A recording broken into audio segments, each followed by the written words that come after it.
right? So they have one to kind of create a character, but I can't really do it because the book that I wanted to create a character in, or the world I wanted to create a character in, is a book I bought and funded on, backed on Kickstarter. I keep saying funded, but I didn't fund anything. I backed on Kickstarter. As you can tell, it's not here. I'm on Demiplane, sort of basically in the other side right now. But I'm on Demiplane. Kind of wanted to play and make a character for fun. Seemed like an interesting. Wouldn't do Vampire the Masquerade. Definitely wouldn't do fucking Marvel. No, Marvel seemed boring. I've like wanted to make a character in Marvel for years, but you would have to select if you want your character to be kind of either a mutant or just a superpowered person and make a backstory. And I don't know, maybe superhero seems boring. My original one, 'cause I had one character, it was like not even anything, but it was from Pathfinder. Daggerheart is new, so I wouldn't really make a Daggerheart character at this point, so I'm probably gonna go Pathfinder again, since the one I wanted to make it with from Kobold Press. So I'm not making a character before anyway. The thing is, I don't think I own any. I do own Pathfinder books. I just don't have a download. Never mind. I think I forgot that I bought a bunch of Pathfinder books on Humble Bundle forever ago, but I don't have it actually like put down or anything. So let's read this. Welcome to Pathfinder. Pathfinder is a fantasy tabletop role-playing game, RPG, where you and a group of friends gather to tell a tale of brave heroes and cunning villains in a world filled with terrifying monsters, adventures, amazing treasures. More importantly, Pathfinder is a game where your character choices determine how the story unfolds. That's most D&D. Pathfinder adventures take place in the Age of Lost Omens, a perilous fantasy world rife with ancient empires, sprawling city-states, and countless tombs, dungeons, and monster lairs with hidden secrets and relics. The Pathfinder characters' adventure might take them to forsaken underwater ruins, haunted gothic crypts, or magical universities in jungle cities. A world of endless adventure awaits. Now, the funny thing is, even before you go into kind of the character builder, you'll basically have an idea of what your character will look like, right? Even race or ancestry or whatever, you have an idea. Most, especially when it comes to like actual D&D game, most people commission art for the character because they think it out, and that way they can just upload a portrait and also have a name. So you have all this stuff there, and you can be a fucking raccoon or it looks like a kobold. So we're level 1, right? Let's call ourselves Rick. Just Rick. I don't know what it'd be. This is a goblin. Wreck the goblin sounded about right. Wreck the animal. So none of these things really. My race I usually go to is 1 or 2. So I either go for half orc or I go for a Dhampir. As you see a slew of races. Not of an animal kin. I don't know what this is. It might be an animal. I can't tell. No, this looks like a looks like a tree sentinel. It's not called a tree sentinel, but it's called something else. It's like a dark elf. Alright, so we're gonna do no goblin. Just for the picture at this point. Now we see ancestry, right? So we see dwarf, elf, goblin, human, Andy, Anadi, which is seems like a spider humanoid. Android, again, all these things need to be unlocked, so I'm guessing you have to kind of unlock let's see. Yep, once you pay for the content, you have it unlocked so you can actually use it. Now, I don't think you actually need to have it. It's just so you have the ancestry, you can get the bonuses, whatever. That way, it shows. I'm not going to buy anything right now. It's showing you everything that is included. A lot of these sites, you have to essentially buy the content or have a key for said content, because every content has kind of a key so you can use it. Like, I have the key for the thing I was talking about earlier, the Kobold Press one, but because it's not fully unlocked yet, which I have the book, but it's not fully unlocked, so I'd have to do a lot of other things, but I have the book, I have a bunch of stories as well, so I can use it. So you have Android, Athamaru, I don't know what that is actually. It says amphibious, it looks like a snail. You have Automation, Wicked Animal, Azareki, Catfolk, Centaur. So as you can tell, you have a lot of different things it's actually full about. You have a Tanuki? You can be a Tanuki. That's right. Also, I'm guessing it's something else. Okay, maybe. Okay, that's everything? It's $40 for it. This is Jaguar. What is a Yalgar? Why does that sound like a vampire? I really wish I can, like, know about what they are. I'm clicking them, but I can't. So as you can tell, you have a lot of stuff. But for now, there's only 4 things, unless you unlock everything. If I would have gone for anything, it'd probably be a Nadi. But like I said, I can't do that right now, so I think it sucks. You'd have to pay for this, add to your card, whatever. But that's also if you want to just use Demiplane. I wouldn't just spend $40 on something, and just because... Like, literally just because of the fact that you're using it, like, $40 is $40. If anything, I'd buy the book itself and hope that when you buy the book, it comes with a key for Demiplane or something, and also other things as well, because then you're missing out on having the book for anything else. You're just buying it for this, which is not really worth it in my opinion. Alright, and this is Pathfinder. So we chose a goblin. We're going to pick Goblin. So at this point, we have Dexterity, Charisma, and Free. That's my attribute boost. Free means probably one more things. We can also read what goblins have. Goblin, the convoluted histories other people cling to don't interest goblins. These small folk live in the moment, and they prefer tall tales over factual records. Goblin virtues are about being present, creative, and honest. They strive to lead fulfilled lives, rather than worrying about how their journey will end, to tell stories, not nitpick the facts. Be small, but dream big. If you want a character who is eccentric, enthusiastic, fun-loving, you should play a goblin. Because of how I usually play my characters, or how my characters usually are fun, because I'm more dreary, but I'd actually like a serious and kind of more brooding goblin than anything else, because of the fact that I would want something that is opposite. I would also have to make a background, essentially, and I'd think of a background once we get there. About the goblin ancestry. Your ancestry express the culture your character hails from. An ancestry provides attribute boosts, perhaps attribute flaws, hit points, ancestry feats, and sometimes additional abilities. Hit points set, size is small because of goblin. Speed 25 feet, attribute boost, dexterity, charisma, and free. Attribute flaw, wisdom, which means I have a hidden wisdom. Traits, goblin, and humanoid. Abilities, special ability below to members of goblin ancestry. Dark vision, you can see in darkness and dim light. This as well as you can see in bright light, though your vision in darkness is black and white. Language is common, which is the common language throughout the whole world. So that's what usually people speak. You have goblin, or gobbledygook. This language is equal to your intelligence modifier if it's positive. Choose from Hispanic, Dwarven, Gnomish, Halfling, Kolo, Orcish, other languages to which you have access. Should the language is prevalent in your region, I'll click that if it gives me the ability to. Names Goblin keeps the name simple. A good name should be easy to pronounce, short enough to shout without getting winded, and good to say. The name often picks a word that rhymes to something they like, so that writing songs is easy. Simple names as Broka, Frum, Guzmuk, Krabi, Lohi, Mehmud, Nika, Omgat, Ranzak, Rickle, Tap, Wakala, Yonk, Zimbini, which we have Rek. Going and select Goblin. So, because we've seen on that, we can select a Goblin Heritage. So, Goblin Heritage is going to be kind of whatever your Goblin follows. So, it's going to be, it helps out a lot. I really shouldn't say shit, because it's gonna, if we're going to read it anyway. What do we have? Oh, we have a fuck. Well, we don't. We have a few. Without, that's not, I'm guessing, ancestry. Player core? How much is that? So, in order to even do a lot of these things, you probably spend like $80. About $80 to $90 just to get everything. This is wild, whatever. So, we're gonna read the ones with actually we can select without buying stuff. Again, this is just to make a mock character. I'm not making this for any type of game, because truthfully speaking, if I was making this for a game, I probably wouldn't play something as restricting as 4 classes at this point, and I also would own everything else because I would like to have more of a range when it comes to like. So Charhide Goblin says always have a connection to fire. Okay, this is better. Your ancestors have always had a connection to fire and thicker skin. Allows you to resist burning. You gain fire resistance equal to half your level minimum 1. You can also recover from being on fire more easily. Your flat check to remove persistent fire damage is DC 10 instead of DC 15, which is reduced to DC 5 if another creature uses a particularly appropriate action to help. In common, I really wish. I want this though. KB Dom. This is master illusion-based magic, giving you an understanding of it. But that's also if you want to be a mage. So, truthfully speaking, it's like a Unguard Goblin. You can subsit on foods that most folk would consider spoiled. Compared to Goblin, your family teeth are formidable weapons, which means we can probably use a weapons. You gain jaws, and the jaws are an attack that deals 1d6 piercing damage. So in the brawling group, and have the finesse and unarmed traits. Truly speaking, for a Goblin, that probably works. Because of the fact that you're small regardless, they're about most likely at people's kneecaps. So biting somebody's legs is probably very prevalent, especially if you can get a bleed in. If you can find a way to fucking have poison on your teeth as well, that fucking OP. Let's see. What's next? Snow Goblin. You're acclimated to living in frigid lands and have skin ranging from sky blue to navy in color, as well as blue fur. You get fur. You gain cold resistance equal to half your level. And 1, you treat environmental cold effects as if they are one step less extreme. Blue cold becomes extreme cold becomes severe, and so on. I feel like you would have to like also know what you're getting into as well with this goblin, because of the fact that you would need to know, hey, are we in a cold region? Because then it helps out. But otherwise, tail goblin. Okay, I'm not gonna read the ones I can't get, even though I probably like it. Virgo goblin, you're able to bounce back from injuries easily due to exceptional thick skull. What the fuck is that? Cartilaginous bones, or the mixed blessing. You gain 10 hit points from your ancestry instead of 6. You fall, reduce the fall damage. You take as though you. When you fall, reduce the falling damage. You take as though you have fallen half the distance. That's about it. So these are like really. This is like mixed blood. Dustwalker is something I probably wouldn't do. I want Ifrit.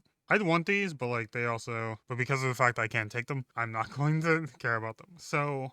The ones we can pick from are Charhide Goblin, Iron Gut Goblin, Razor Tooth Goblin, Snow Goblin, and Unbreakable Goblin. The one I'm going to tell you which ones seem interesting. Charhide Goblin is pretty good because then you don't have to deal with fire, and a lot of the early spells or a lot of early things are fire-based things, so it really is nice. And also, just going with Charhide Goblin could also help you with kind of a background, which is really nice. But again, right now we can't really do that. Iron Gut Goblin is all right. It's really just good, just for the fact that like you can get. Oh, we get a +2 circumstance bonus. Hold on. You can keep yourself fed with poor meals in a settlement as long as garbage is readily available. Now, using the subset downtime activity, we can drink things when you are sickened. You gain a +2 circumstance bonus to saving throws against afflictions against gaining. In addition, and to remove the sickened condition when you roll a save and fortitude save with a bonus. You get critical success instead. All these benefits apply only when the affliction resulted from something you ingested. The funny thing is, like, I like this. I didn't like it before because I was like, okay, cool. It only adds really if you really need to eat something that's spoiled. But it's really nice because of the fact that like you can become sickened by something and help yourself. If again, it's only if it's ingested. It's not like you have like an internal thing, which makes it suck a little bit more because of the fact that like it's not like, okay, cool, I got poisoned or I'm putting the sickened thing a spell and I can't really remove it because I didn't ingest it. But I guess also if somebody aims a spell at you, you just swallow it instead of like getting it on you and you'd be fine. But then you'd just be a weirdo that's trying to swallow a fucking spell. It was like, okay, cool, I'm gonna swallow this spell. I have no idea what they're going to cast, which is not really the best. I feel like that's how you you die really fast. Razor Tooth Goblin, pretty much the only one I really want because as a goblin you're smallest anyway, and it adds a really nice feature with the I forgot what I'm saying. I don't know. I really like feature with the jaws. There you go. So Goblin, I would like it, but because it's so circumstantial, and I don't know if we're going to be anywhere in a snow place, so it only really work if I know we're going somewhere cold. So again, it also adds some, what do you call it? It adds some CC, so character creation, because of the fact you can have different skin colors, which most goblins are kind of green or some type of hue of green. This adds more because it's, again, you're snow. And also you have fur, so it's also nice. I'd probably go with Razor Tooth. Let's go with Razor Tooth. Razor Tooth Goblin. The ancestry feat, so I hate that. There's a lot of stuff that needs to be added, but is this core again? Character Oh my gosh, that's another thing. So you have to spend over $100 or buy a bundle where all of them are included because like this is dumb. All right, so we have Fire Burn Fascinate you. So burn it. What does this do? Fire Fascinate you. Your spells and alchemical items deal fire damage. Gain a status bonus to damage equal to half the spell's rank, 1/4 of the item's level. Bonus +1. You also gain a +1 status bonus to any persistent fire damage. But that also means you have to be a kind of mage, and I don't really know what I want to be yet. I'm still deciding. So that's really not something I'd pick at this point. But we can pick something and then go back if we feel like we like the class. We have Sifting Scavenger. You know that the greatest treasures often look like a refuse. Refuse, you get a +1 circumstance bonus to checks to subsit. And you can use Society or Survival when you subsit in this element. You subsit in the city, you also gain valuable junk that silly long shine. Throw away, you can earn income using Society or Survival at the same time. Or you subsit while spending any additional days of downtime. So you gain a +1 circumstantial bonus check. Especially if you have special. Iron Gut Goblin Heritage increased bonus to +2. Just for that, you would want to change it, don't you? Goblin Lore. I would want it. I can't have this. This sucks ass. Like, I have the prerequisites, but I can't use it because of the fact that it's hard or something. So now I just want to change it just because of that, but whatever. You picked up languages. You picked up skills and tales. Maybe you gain the trained proficiency rank in nature and stealth. If you would automatically become trained in one of those skills. Background class, for example, you instead become trained in a skill of your own. You also gain additional Goblin Song. I'd probably go weapon. I don't even have to read everything. Rough Rider? No. I'm not really a very mounty person. This actually, I'll read everything just because I have it. Goblin Scuttle. Trigger an ally ends a with action adjacent to you. You can take advantage of allies' movement to adjust your position. You step. Goblin Song. You sing annoying goblin songs, distracting your foes with silly and repetitive lyrics. Performance check against the will DC of a single character within 30 feet that has all the usual traits and restrictions of a performance check to sing. You can affect up to 2 targets from the range. You have expert proficiency in performance. 4 if you have master proficiency. Legendary proficiency. Critical success, the target takes a -1 status penalty to perception checks and will saves for 1 minute. Success, the target takes a -1 status penalty to their perception check check and will saves for 1 round. Your failure, temporarily immune to Goblin Song for 1 hour. That's really good because it gives attention to you, but I wouldn't go this unless I was like a tank. Or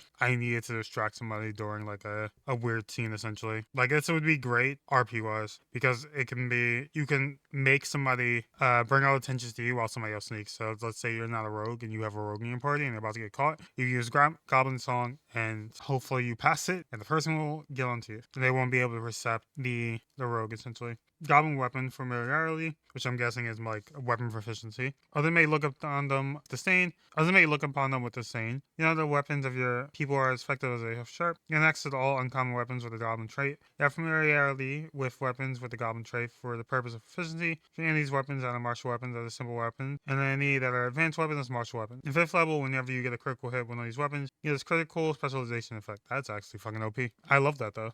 Okay, Junk Tinkerer. You make useful skill tools out of even twisted to scraps when using the crafting skill to craft. You make low of 0 items, including weapons and armor, out of junk. Reduces the price to 1/4 of the usual amount, but always results in a shoddy item. Shoddy items normally give you a penalty, but you don't take the penalty when using shoddy items you make. Nor does the worst check penalty of shoddy armor you make apply to you. You also incorporate junk to save money when you craft the item. It grants you a discount on the items as if you spent 1 additional day working to reduce the cost. I'm obviously made of junk. At the GM's discretion, this might affect the item's resale value depending on buyer's taste. I feel like this would be amazing for like artificer. Like armor artificer, this would be amazing because you get to make stuff out of junk and you can hopefully make something that's amazing.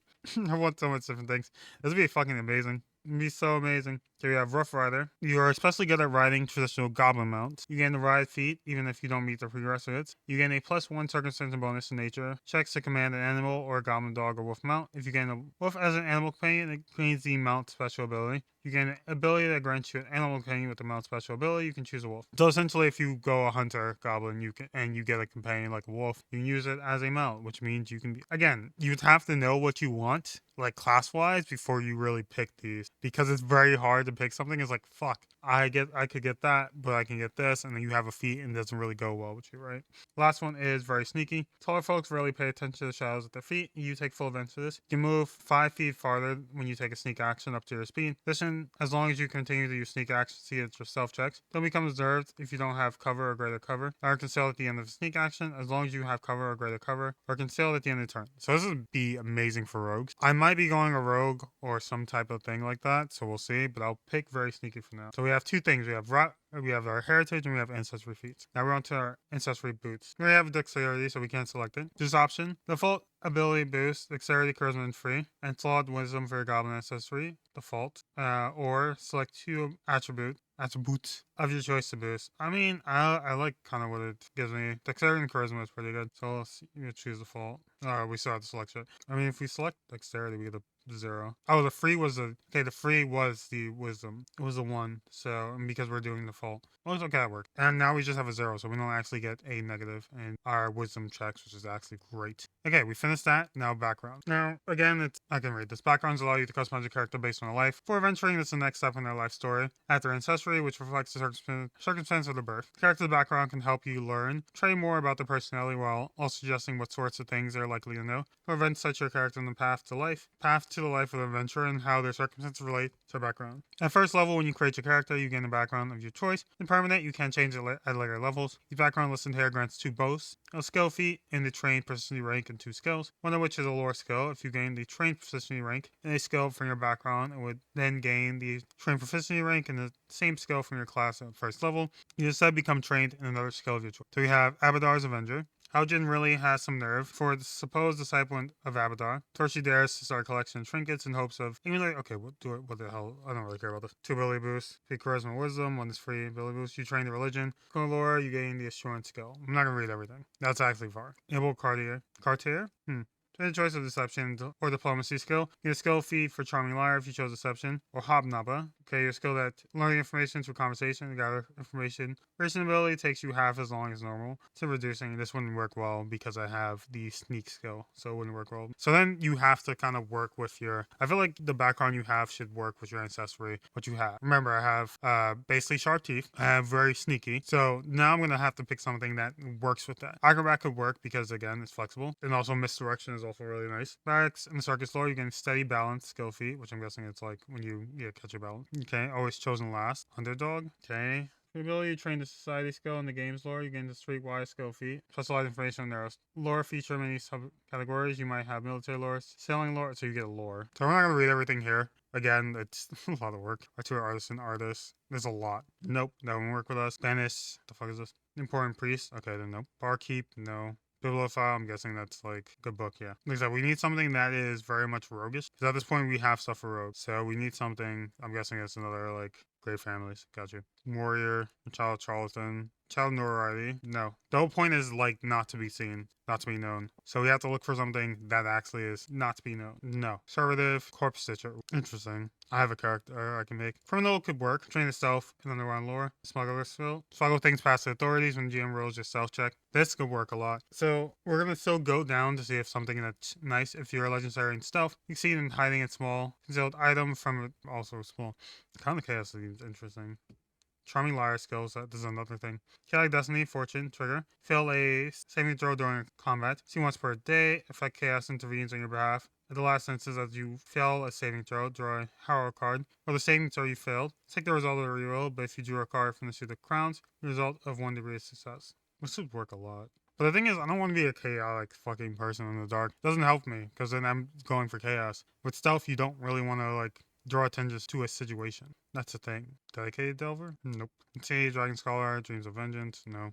Eagle Scallop. I'm guessing that has something to do with eagles. Thievery. Trial Lore, you gain a Bon Mote skill feature. Equip with a foe, distracting him, choosing a foe. Reputation with the Banya Club by 1, reduce the party reputation to town watch by 1. That doesn't seem good then. What the fuck is this? Train medicine and flesh warp skill. Insurance from medicine. These are a lot of really con token. No.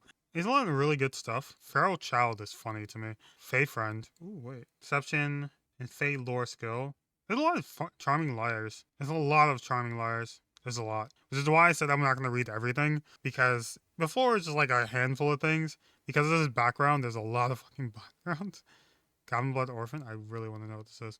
But I don't want to Godless Grey Cloak. So at this point, okay, I think we got whatever. So, we're going to pick the one that I wanted before, because there's a lot of stuff, and I don't really want this to go hella long, just because of the fact that, like, we're doing just this. So we're on Criminal, because we get the Experienced Smuggler, and also it gives me more stuff and stuff. Okay, ability boost would be Dexterity, and, is Charisma good or not? I don't know. Let's go Wisdom, which flips up our stuff on our head. Because remember, we started with a -1 wisdom, and now we have a +1 wisdom. So we have 3 stats right now that have something in it. So we get a bonus for it. Alright, so we finished this, finished background. Now it's time for class. So we can see exactly, there's a lot of classes. So we have Animus, how much are there? There's a lot. It's not a lot, so we can explore everything. This playtest content. Miss, you are the interlocker between the seen and unseen. This connects the mortal and the spiritual. You may hold your power. You trust to keep free of ego and personal desire, or you may see your unique abilities as a sign that you have been chosen a champion of 2 worlds. You advocate for mortals before the planes beyond you, or you represent the spirit's interests. To remain certain, you provide the bridge between. So we have +2 in dexterity. So you can already tell we're probably going for a dexterity-based job. So we're probably going to go for either monk or assassin. Or rogue. Truthfully, that would be the best thing, or we go for hunter as well. But going dexterity with what we have right now would probably be the best for us. Nimbus sounds interesting. Capability is wisdom. That could work. During combat encounters, channel the power of spiritual entities called apparitions. Cast potent spells and manipulate the battlefield to your advantage. You mix your own divine magic and the myriad spells into you by attuned apparitions and cast down your enemies and stain your allies. Attacking threats and lessen harmful effect. Class options, apparitions. I'm guessing these are stalker and darkened bows. Wait, what does that mean? Bows make their homes in ancient forests and jungles. The humanoids and others who would exert control or influence over nature's design. These apparitions are drawn to enemies who harbor violent thoughts. Repulsive are most likely to linger with enemies who can quell their hatred. Stalkers and dark bows are moody. Repulsive and prone to seeing things from the least traveled perspective. So I'm guessing these are the stuff you can get. This is the Avatar. Okay, gotcha. Everything else is something I've seen. Commander, no. Pathfinder has a lot of different things. So Cleric, Commander. I'll just read the first portion, which is this. And then we'll look at what it kind of wants more of. That's really a deity. Cleric. Deities work their will upon the world in infinite ways. You serve as one of their most stalwart mortal servants. Blessed with divine magic, you live with the ideals of your faith, adorning yourself with the symbols of your church. Train diligently to wield your deity's favorite weapon. Your spells might protect and heal your allies, might punish foes and enemies of your faith. As your deity wills, yours is the life Devotion, spreading the teachings of your faith through both world and deed. I'm going to guess charisma or wisdom. Probably wisdom. I was right, wisdom. Alright, so, Commander, you approach battle with the knowledge that tactics and strategies are every bit as crucial. As for strength or numbers, you may have trained in the classical theories of warfare. In strategies at the military school, you might have refined your techniques through hard-won experience, part of an army or mercenary company. Regardless of how you came by your knowledge, you have a gift for signaling to your allies across the battlefield and shouting commands to rout even the most desperate conflicts, allowing your squad to exceed their limits and claim victory. I don't know what this would be. I would guess wisdom or charisma. Probably charisma. It's intelligence. Interesting. Why is it intelligence? I don't know. Exemplar? An imbalance of the outer planes have seeded the material world with unearthly power. Somehow a fragment of divinity rests within your body, granting your abilities that reach into the realm previously reserved. For heroes and legends, what you do with your destiny and godhood is yours to decide, but whether you cultivate your powers hero or you turn the story to self-avenge will be carved in history forever, immortalized in the memory of the gods and mortals alike. The only thing is, like, if I wasn't going for, like, more of a dexterity kind of, like, sneaky build, I would probably pick Animus or Exemplar, but because I'm a goblin, I can easily sneak because I'm so small. Also, it tells you what you get from this with strength and dexterity, so I'm gonna actually have to go all the way down. Wait, what runes? Exemplar, you gain 3 icons. One that marks your body as more than mortal. One piece of worn raiment. One weapon to carve your story onto the world. Choose one icon for each category. Interesting. So you get to have a lot of different things. I'm not gonna read that because again, this is more. If I was going into it, I would read more into it because we're not. I'm not going to. You have fighter. So exemplars, we can actually go exemplar. Wait, actually, I don't really care about this card. The survivor. Gaze sharp as steel. The sharpness letting you spot the tiniest dove. A horizon is swift as arrow in the flight. That's actually probably good. Then weapons. We have something that missiles shine as they fly. I mean, we could have an arrow. Glitters, no, wouldn't work for us. Blanche, nope. Times breaker, water weapon, blows shout, no. Dozen leagues. This would probably be the best. Okay. We have fighter, which fighter is a fighter. Fighting for the honor, greed, loyalty, or simply a thrill of battle. You are an undisputed master of weaponry. Combat techniques, you combine your actions to clever combinations of opening moves, finishing strikes, and counterattacks whenever your foes are unwise enough to drop their guard. Whether you are a knight, mercenary, sharpshooter, or blade master, you have honed your martial skills to perform devastating critical attacks to your enemy, and they have dexterity and strength. So again, we already have basically 2 things we can get because dexterity and strength. Guardian, which I'm guessing is a knight, yeah. You are the shield, the steel wall that holds back the tide of deadly force, exhibited by enemies great and small. You are clad in armor that you wear like a second skin. You can angle your armor to protect yourself, your allies from danger, and keep foes at bay. You also make yourself a more tempting target to take the hits I have otherwise struck down your companion. Pretty nice. Like I said, the one I would probably get is wait, does you have to pay for fucking barbarian? That's bullshit. Maybe dexterity and others. You are skillful and opportunist. You are swallow wit, sharp wit, quick reaction. You take advantage of your opponent's missteps and strike where it hurts most. The dangerous game, seeking throws and touching your skills. Likely don't care much for any laws that happen to get in your way. Path for every rogue is unique and riddled with danger. The one thing you all share in common is the breadth of your skill. By other exception that okay. Where's I'll read that in a second. You have Wizard, Intelligence Base. You are an eternal student of the secrets of the universe, using your mastery of magic to cast powerful spells. Treat magic like a science, cross-referencing the latest texts of practical spellcraft with ancient tombs to discover, understand arcane magic. Yet, magical theory is vast, and there is no way you can study it all. Most wizards learn through formal schooling, with their curriculum informing a specific rubric. Although particularly driven, researchers sometimes piece together their own theories. Is that it? Cool. That's it. There's a bunch of other stuff as well, but because of the fact that, like, it's not allowing me because I need a new book, Player Core 2. You need more player core. They really want you to spend all the fucking money, don't they? They want you to spend, you have to spend, that's at least $150 now. So, like I said, we pick Rogue, so we can actually read stuff for Rogue. Let's look for more for spells, stuff, essentially. Expert Perception. First level, you gain the list of proficiency ranks. On statistics, you are untrained in anything not listed unless you gain a better proficiency rank. The way perception is expert, fortitude saves trained.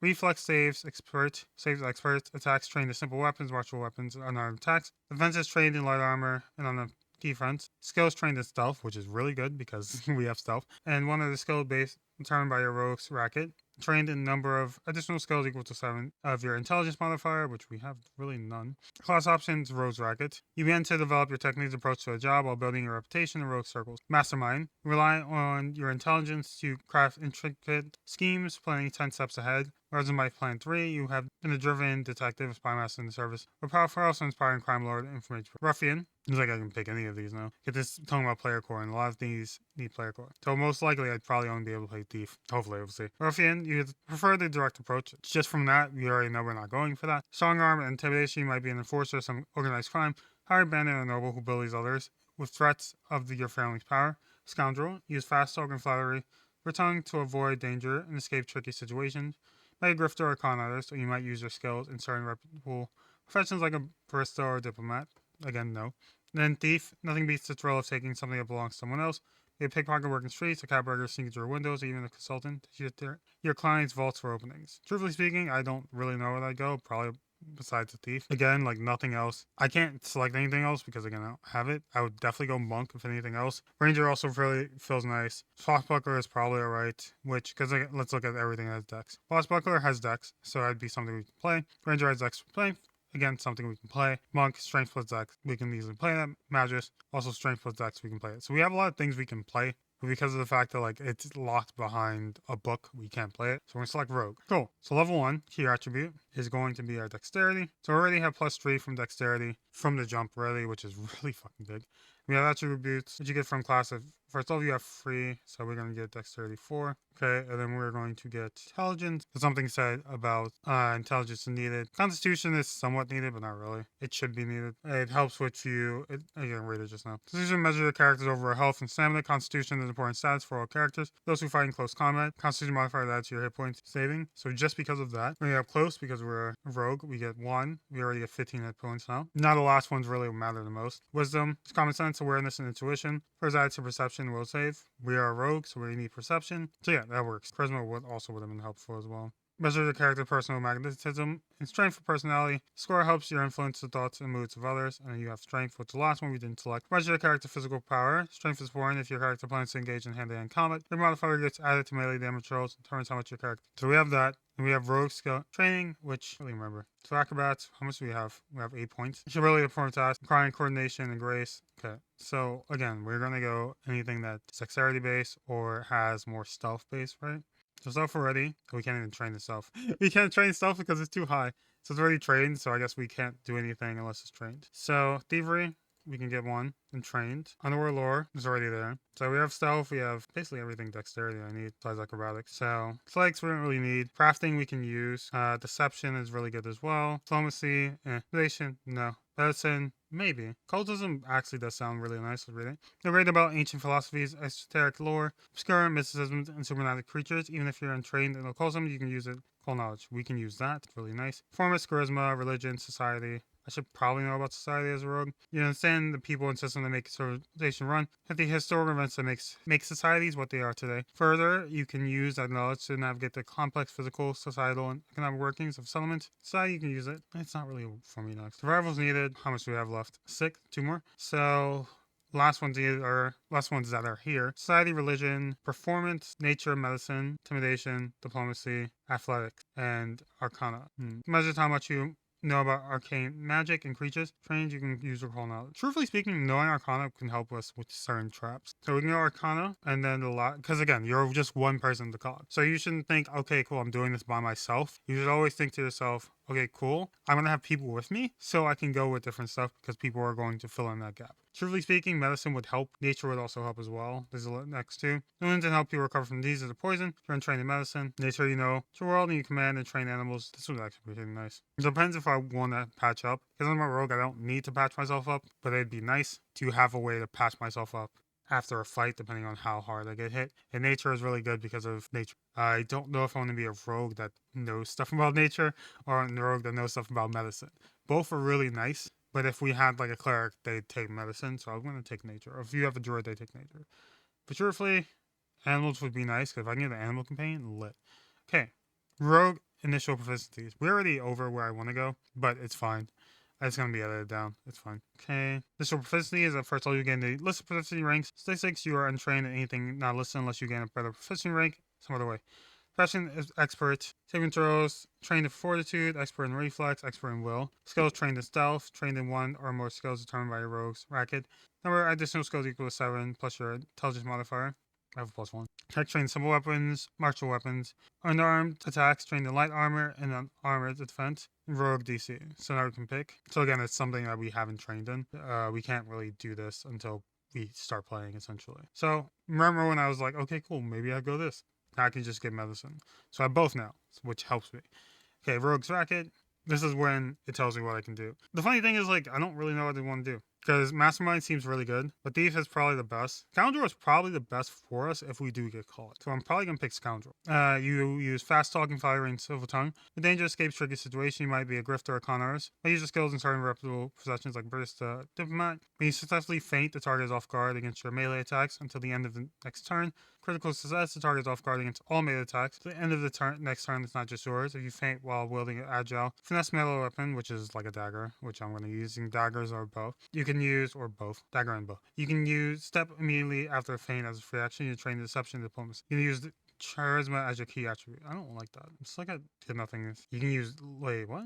Just for getting roughing you could do. Oh yeah, because it's more strength based. Masterminds is more smart. We have occultism. We have nature. We have arcana. So we'd really only get religion. So this is intelligence. Really doesn't tell you anything. Scoundrel. Thief would probably be the only one that's dexterity. This is probably the best just because of the dexterity modifier. Even though, truthfully speaking, Scoundrel is making me happier, but Thief makes me happier because I can use dexterity modifiers for my damage rolls, and my dexterity modifier is already high. So we'll do Thief. What the fuck is this? Okay, Thievery replacement training. Looks you might even be a pickpocket. Performance is probably something I need. I saw the message about I try to get something like brownies, but I was like it's too expensive. I also just got brownies like last Saturday from the place I ate from, who also made me be in the bathroom for hours. But that was cheaper than their brownies, and I'm just like, probably also better. Sneak attack, which is the rogue's bread and butter. When your enemy can't properly defend itself, you take advantage to deal extra damage if you strike a creature as off guard condition. Agile or finesse melee weapon, an agile or finesse unarmed attack, range attack, weapon attack or range unarmed attack. Wait, what? It sounds weird. Oh, probably a sling? No, but that's still an armed attack. You get an extra 1d6 precision damage. Range attack with a thrown melee weapon. Oh, thrown? That makes sense. Weapon must also be agile finesse as your rogue level increases, so you number of damage dice for your sneak attack. Number of dice by 1 at 5th, 11th, and 17th level. You have surprise attack. You spring into combat faster than foes can react. The first round of combat, if you roll deception to stealth for initiative, creatures that haven't acted are off guard to you. Love that. Rogue feat. First level in every even number level, you gain a rogue class feat. So you have nimble dodge, which is the creature targets you with an attack. You can see the attacker requirements you are not encumbered. You definitely dodge out of the way. And +2 circumstance bonus to AC against the triggered attack. So I'm not even gonna look at everything. I'm just gonna go for the ones that seem the best for me. Feint your next. Oh, there's only a little bit I can. Okay, we're gonna read it. Then we have like 3 more. Pathfinder. You have intuitive sense that alerts you to the presence of traps. You get a +1 circumstance bonus to perception checks to find traps, and AC against attacks made by traps. Save against traps. Even if you aren't searching, you get a check to find traps that normally require you to be searching. So you need to meet any other requirements to find a trap. Disable traps that require efficiency rank or master in thievery. You have master proficiency in thievery. You can disable traps that require efficiency rank of legendary instead. And use circumstance bonus against traps to increase. I don't remember what I have. Tumble behind. I can't read that. Twin feint. You're wielding 2 melee weapons, each in different hands. You use an attack with one weapon to distract your foe. You can attack coming at a different angle, make one strike. Ooh, this would be amazing. Later down the line when you actually get like a second weapon. But for the start, I wouldn't go this because of the fact that usually most rogues, starting wise, just use one dagger. Make it one strike with each of your 2 melee weapons, both against the same target. Target is automatically off guard against the second attack. Apply your multiple attacks penalty to strikes normally. And then your next, trained intimidation. I'm not trained in intimidation, so we can't get this. That's a no. Alright, so the one I'd get would be Trapfinder. So we're gonna select this feat. Just because of the fact that it's really nice early on to be able to find traps. We probably won't be able to dismantle traps because we don't have anything. We don't have what is it called? Like a trap disarmer? It's like lockpicking tools, but we don't have a disarming tool. So skill feats, probably because we have acrobatics. So we can't even get it because of the fact. I love that. Okay, academic crafting. You have the crafting. Let's see, arcane science, studying magic. See, it worked out. It fucking worked out. Wait, what? There's gonna be from basic tasks. You can perform a basic task, choose a skill you're trained in. You can forgo running a skill check. Skill to receive a result of 10 plus your proficiency bonus. Your bonus is proficiency. You can select this feat multiple times. Each time choose a different skill. What does that do then? I want to select just to see what it means by that. Oh shit. Oh shit. Oh shit. That's amazing. Okay. Is there anything better though? Parts of wounds better. Even the comment. That's gonna be later on. Catfall. No. Do we have anything that's come in? I hate it here. I want this. Wait, what? There's more than pages. Striker. Tracking second nature to you. When necessary, you can follow the trail without pause. You track while moving at full speed by taking a -5 penalty to your survival check. If you master in survival, you don't take a -5 penalty, or if you're legendary, okay, so I'm not anything like that. I'm already seeing stuff I would want, but again, I'm going for stuff with thieves. Vice tools, that would be amazing for a thief. We're definitely going to select something on the first page. Lie to me. You use deception to weave traps to trip someone up. C view, if you engage in conversation with someone trying to lie to you. Deception DC, if it's higher than perception DC, determine whether they succeed. This doesn't apply to you if you have a back and forth dialogue. It's when someone attempts to lie during a long speech. Let's see. You become aware of a magical effect or see a spell being cast. You determine if it twists minds with mental trait. And fortune with the fortune or misfortune trait. You'll see aggressive for detection, prediction, discretion, and similar effects can also fall in these categories. By magic recall nods to learn more about these effects. You can always use to call someone without penalty. Ooh, invocation. Wouldn't this be the same though? Especially you don't take 1 minute when using it for magic. Okay. Read lips. Okay, there's so many things I want now. Then secret. I want this. I hate it here. Sign language. There's a lot of stuff I want right now, and it's kind of pissing me off. Stealth theft. I don't want to steal. I want to fucking hide. Less verbal. Whatever. All natural. All non-allies in the type of terrain. You sneak without attempting to stealth. Ooh. Okay, this is what I'm getting. Just because of the fact that I can pick terrain. Am I done then? Terrains. Rubble, snow, underbrush. For now, underbrush works. Alright, cool. I did this. I didn't do equipment, did I? Equipment's the next thing I need. This is gold, I believe. Yeah. Thieves Toolkit to pick locks or disable some type. Using a thievery skill in the trader's Thieves Toolkit adds a +1 item bonus to check to pick locks and disable devices. Your Thieves Toolkit is broken. You repair it by placing the lock picks in picks. Further to your toolkit, this doesn't require using repair action. If you wear a Thieves Toolkit, you can draw. So that's part of the action that uses it. Okay, so we have leather, dagger, rapier. I don't want the rapier though. Can I change it to something else? Okay, hold on. Okay, disarms people. Adventurous pack. I'm guessing it contains a backpack, a red roll.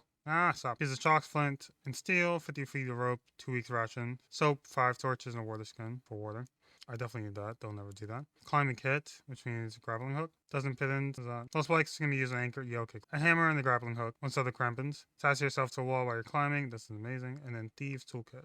This is what I need the most. I need like 4 of these. So just by buying that, I can get everything. Cool. And you just buy that, essentially. Package. Starting equipment. Quick equipment package for the characters so they're all ready for adventure. So yeah, that's basically it. Again, that's a lot of things to do. A lot of things to think about. Usually people wouldn't do a full session. They just do this on their own time or talk to it. There's a lot of other stuff as well. Because usually, like, if I'm doing just like 5e or whatever, I'd have better stats in this than 0 strength, 4 dexterity. +1, but these are all modifiers anyway. This is not like your actual, like, your character sheet, right? This is the current character sheet for my character. My 4 dexterity, a 0 strength. You have 17 armor, AC. How am I 17 AC? I'm unarmored. 7 zeros. Like, this is my essential thing. Like, this is my character sheet for now, which is, again, this is a pretty good character sheet for a basically makeshift goblin. This is amazing, truthfully speaking. At least to me. I don't know for everybody else. I already have a fist because I don't have actual weapons in my head. Once I actually like get weapons and stuff, then it changes because the fist will be changed to something else. But the jaws will probably be my main thing. Can I sneak attack with jaws? That'd be amazing. Burrow. I can burrow? When the fuck can I burrow? Burrow, so you dig your way through dirt, sand, so you can burrow through rock. So, okay, whatever. But yeah, so that's gonna be it for now though. This is probably a very long video because of the fact that like I was making a D&D character, which is a goblin called Wreck. Again, I'm not probably gonna use this at all. It'd be funny if I do, but I'm not going to use this at all for anything else. But that's gonna be it though. I hope you all enjoyed me making a D&D character. It's weird. Weird. I'm not gonna say how long that this recording has been. But yeah, it's been fun. Next week's going to be an actual like script thing. I will have more time to do that. So yeah, hopefully wait for that. But yeah, my name's Oni Incubus. I have my time and I'll see you all again later. All right, love you all. Bye. Bye. Bye.